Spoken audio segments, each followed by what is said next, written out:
The Council's final mistake. The Chamber of Eternal Voices had stood for 11,000 years. Its walls were carved from a single asteroid of crystalline stone, hauled across half the galaxy by the Valkyrie when they were young. Now those walls reflected the light of 12 suns, each one representing a member of the Council that ruled everything between the spiral arms.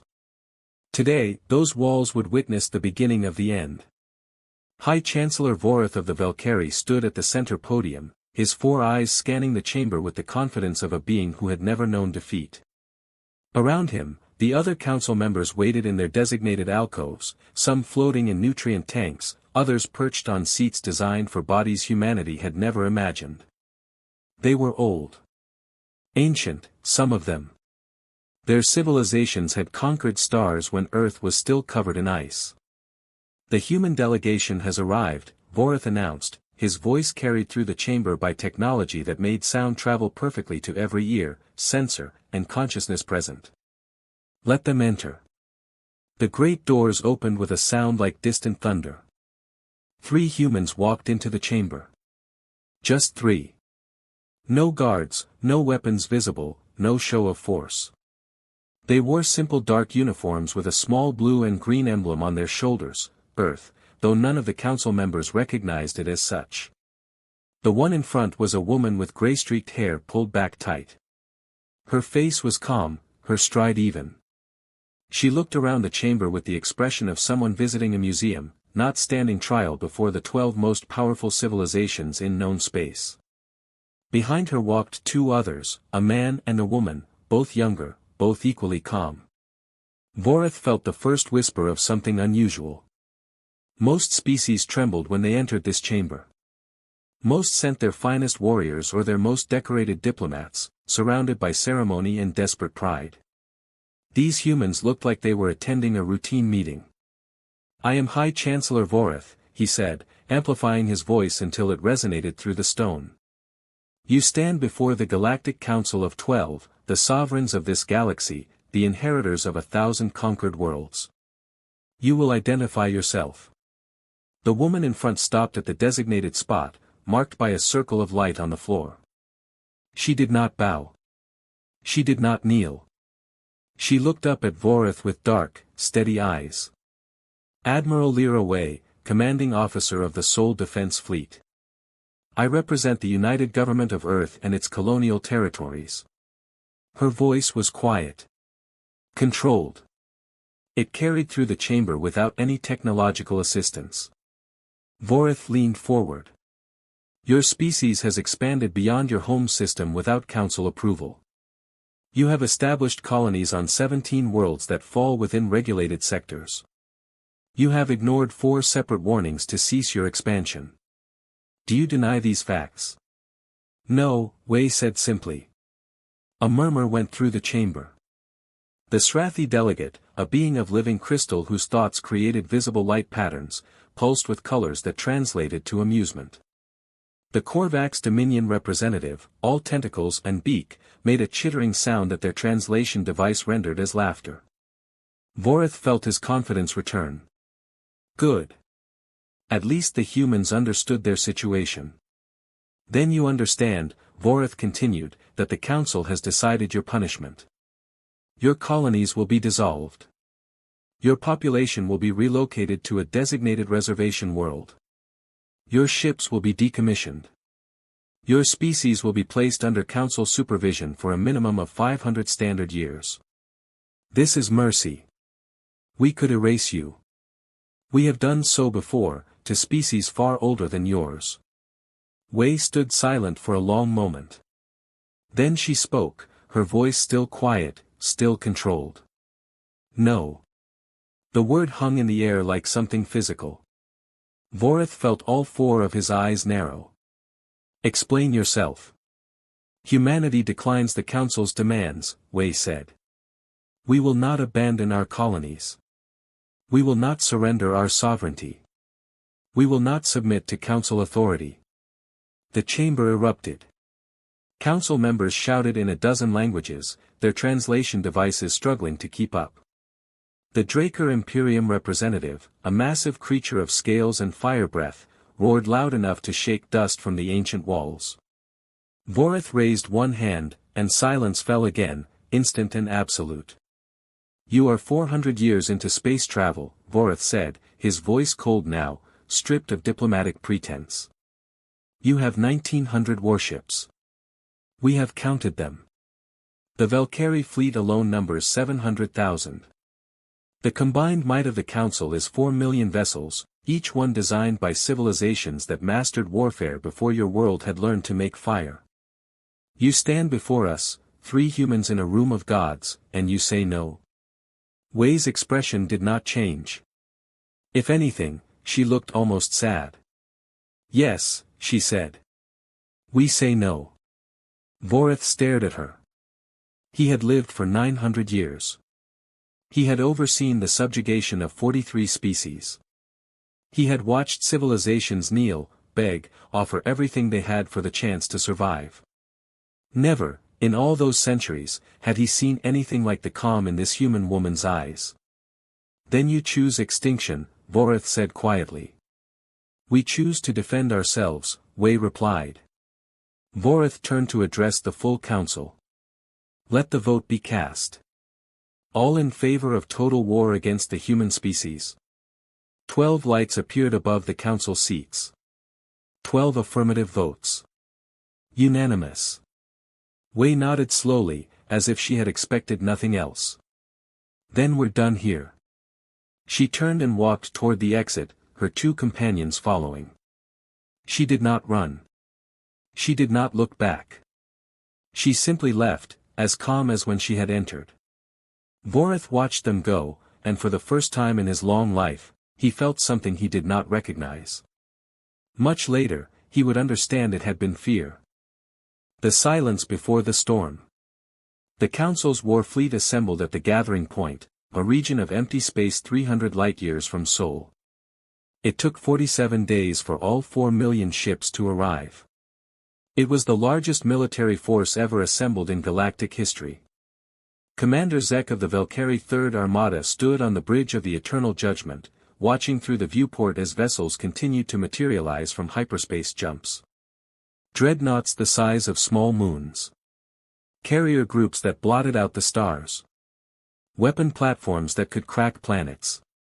Ships from 12 civilizations, each one bringing their finest, their deadliest, their most advanced instruments of war. Zek had fought in 17 campaigns. He had seen cities burn and worlds go silent. But he had never seen anything like this. "It's excessive," said Subcommander Nira from her station behind him. "We could take their entire species with 1/10 of this force." Zek didn't disagree. The humans had fewer than 2,000 ships. Intelligence had confirmed it. Scouts had observed their colonies, counted their shipyards, measured their industrial capacity. Humanity was barely a century into understanding hyperspace travel. Their weapons were primitive. Their shields were laughable. This wasn't a war fleet. This was an extermination force. "High Chancellor Vorith wants to send a message," Zek said. "Not just to the humans. To every species watching. This is what happens when you refuse the Council." The final ships arrived. 4 million vessels, organized into a formation that stretched across a volume of space larger than most solar systems. Each council member commanded their own section of the armada. The Valkyrie held the center with 800,000 ships. The Draker Imperium flanked them with 600,000. The others spread out in a formation that had been perfected over millennia of conquest. Perfect. Overwhelming. Unstoppable. The jump to Sol would take 6 hours. The battle, intelligence predicted, would take less than 1. "All vessels report ready," Nira announced. Zek opened a channel to the fleet. "This is Commander Zek to all Council forces. We jump in 30 seconds. Remember your honor. Remember your duty. And remember that history is watching." He closed the channel and gripped the armrests of his command chair. 20 seconds. 10. The stars stretched and bent, and 4 million warships vanished into hyperspace. They emerged in the outer reaches of the Sol system, beyond the orbit of the planet the humans called Neptune. And found nothing. Zek stared at the displays in front of him. Empty. No defensive fleets. No weapon platforms. No minefield grids or defensive satellites. The outer system was completely undefended. Scan for cloaked vessels, he ordered. Scanning, Nira said, her fingers moving across her console. No cloaked ships detected. No energy signatures. No hyperspace wake trails. Commander, there's nothing here. Zek felt his chest tighten. This was wrong. Every defensive doctrine in the galaxy said you met an invasion force as far from your home world as possible. You bought time. You made them bleed for every inch of space. You never, ever let them reach your core systems unopposed. What about their colonies? Zek asked. The stations around Jupiter. The settlements on Mars. Nira worked her console, pulling up sensor data from deeper in the system. Sir, I'm reading minimal activity. The Jupiter stations appear to be in low-power mode. Mars settlements are showing reduced heat signatures. It's like they're abandoned. Put it on main display. The viewport shifted, showing a visual of Mars magnified 1,000 times. The human cities were visible on the surface, their lights dim but present. But there were no ships in orbit. No traffic patterns. No industrial activity. It looked like a ghost town. What about Earth? Zek asked quietly. Nira's hands moved faster. Scanning. Commander, Earth is showing normal atmospheric composition and electromagnetic activity, but ship traffic is minimal. I'm reading, maybe 3 dozen vessels in near-Earth orbit. Small ones. Nothing military grade. Absolute silence fell over the bridge. They ran, someone whispered from one of the crew stations. They actually ran. Zek wanted to believe it. It made sense. Faced with 4 million warships, any rational species would evacuate. Load their population onto colony ships and flee to unexplored space. It was the smart choice. The only choice. But something in his gut said this was wrong. Sub-Commander, send long-range scans through the entire system. I want every rock larger than a shuttle accounted for. If they're hiding, I want to know where. Yes, Commander. Zek opened a channel to the Council Command Vessel, the voice of Dominion, where High Chancellor Vorith himself commanded. Commander Zek to High Chancellor. Sir, the system appears to be abandoned. Requesting permission to proceed with caution. There was a pause. Then Vorith's voice came through, cold and final. There is no caution in extermination, Commander. All vessels will advance to Earth. If the humans wish to hide, we will burn every world until we find them. Begin the approach. Understood, sir. Zek closed the channel and turned to his crew. All ships, advance formation. Maintain battle spacing. Proceed to inner system. The armada moved forward, 4 million ships sliding deeper into the Sol system like a tide of death. Behind them, Neptune hung silent and cold. Ahead, somewhere in the darkness, Earth waited. And still, the humans made no sound. Sent no signals. Showed no fear. The silence was absolute. Zek watched the sensor displays as they passed the orbit of Uranus, then Saturn. Still nothing. No ambush. No desperate last stand. No transmission begging for mercy. Just silence. And in that silence, for the first time since the fleet had assembled, Zek felt something he hadn't felt in 200 years of military service. Doubt. Sir, Nira said quietly, staring at her display. What if it's not that they ran? Zek looked at her. What do you mean?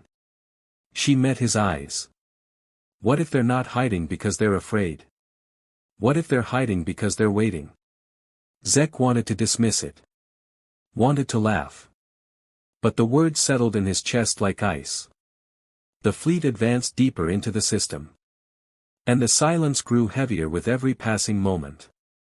The asteroid belt awakens. The Council fleet reached the asteroid belt 72 hours after entering the Sol system. Commander Zek had not slept in 40 of those hours.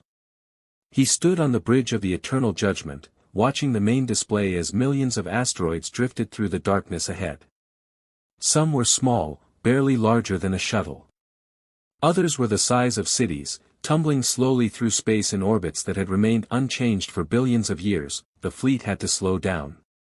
Even with 4 million ships and overwhelming firepower, you didn't rush through an asteroid field at full speed. Navigation required care.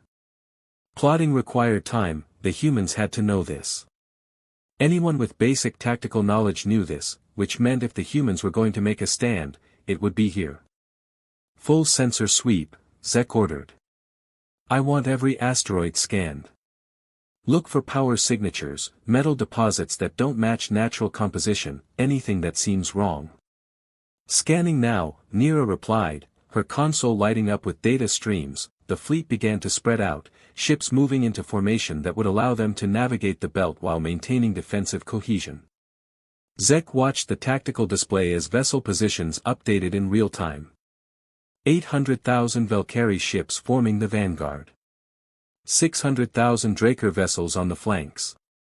The other Council fleets arranged in overlapping fields of fire that left no gap, no weakness, perfect execution.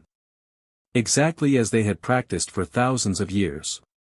Sir, Nira said, her voice uncertain. I'm reading something strange. Zek turned. Define strange. The asteroids. There are, a lot of them. More than there should be. Elaborate. Nira pulled up a comparison chart.